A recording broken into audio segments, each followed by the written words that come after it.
Hey, what up, guys? Been having some conversations recently about preseason training, more specifically strength and conditioning training. And there always seems to be a group of people within the club who don't want to do the strength and conditioning element because they're not looking to go pro. I just play this on the weekend, it's for fun. Why should I have to do strength and conditioning training? And then I can see how coaches would get tripped up there. But you need to look at it from a different angle. Strength and conditioning, a well-balanced strength and conditioning program, something like CrossFit, is going to basically just make you a healthy player. So as a club, we do strength and conditioning because we want to see you get through this season uninjured and healthy. Bang. Hard to argue with that. So the best way to explain this to your players or to your friends or to whoever you're finding resistance when it comes to strength and conditioning training is show them this operational model that CrossFit uses. So what we're looking at here is sickness, wellness, and fitness on a continuum. So like it's written at the bottom, our assumption is that everything we can measure about health will conform to this continuum. Then it seems that sickness, wellness, and fitness are different measures of a single quality, health. So what does that mean? Again, if you've got a well-balanced pre-season or strength and conditioning program, whatever it is, you're trying to become the fittest version of yourself. In pursuit of that, you'll become the healthiest version. Does that make sense? Greg Glassman says it a little better. He uses a little bit more fancy language. What do you got, Greg?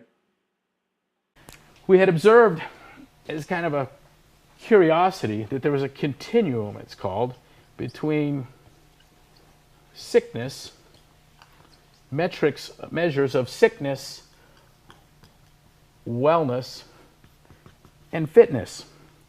That is, we had observed that if I could quantify any measure, if it was truly a measure that I could put numbers to, of it was something that would be of interest to, say, a physician or an exercise physiologist, potentially, whether they're interested or not, I guess it's true.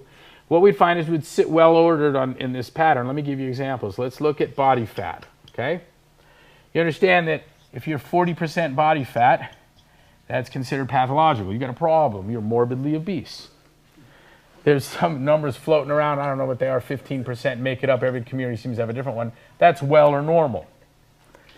5% is more consistent with what you'd see in an elite athlete. Bone density, same thing. There's a level of bone density that is pathological. It's osteoporosis or osteopenia in the early stages. There is a value that is normal. They say, yes, you have normal bone density. We find gymnasts with 3 to 5 times normal bone density. I can do this with resting heart rate, with flexibility, with all of the 10 general physical skills.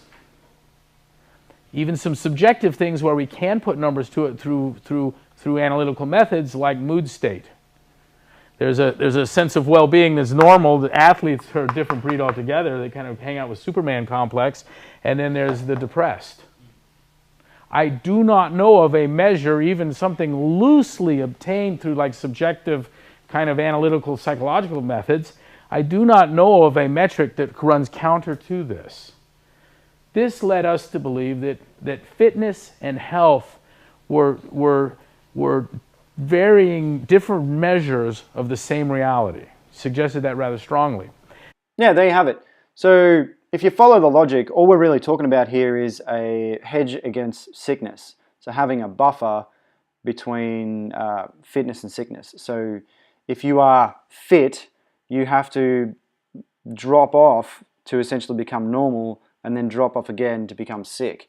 So instead of the conversation going something like, oh, I don't want to go pro or anything like that, you can sort of come at it from the angle of, so you don't want to be healthy, you want to be slow and sick and injured. Well, okay, they're not the kind of people we're looking for our team, obviously. You know what I'm saying? So yeah, I hope this helps with the pre-season. And also, it's a bit of a look into one of CrossFit's operational models anyway, regardless of whether you pre-season or not. If you CrossFit, then we'll give you a bit more of an idea of why we do what we do.